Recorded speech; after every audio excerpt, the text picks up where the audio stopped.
Magandang umaga mga kadaan. Happy Sunday sa inyong lahat.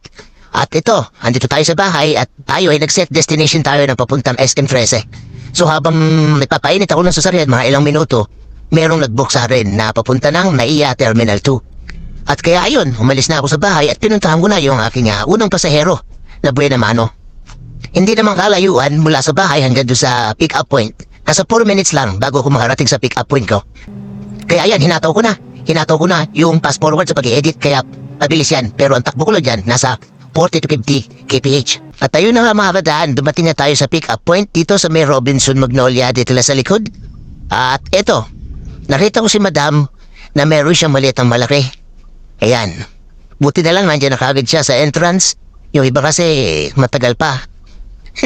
Kaya ayan, dinalis ko yung seatbelt ko para tutulungan ko sana siyang magsampa ng kanyang mga bagahe. Pero may guard, kaya hinayaan ko na.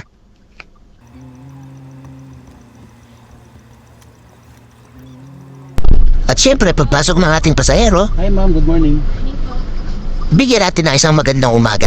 Tulungan sana kita, may guard naman. Okay lang po. O diba, pag maganda ang bati, maganda rin ang balik. Kaya yan, tignan mo, masaya si ma'am, diba? Naka-smile siya. Terminal 2 po ma'am. Apo.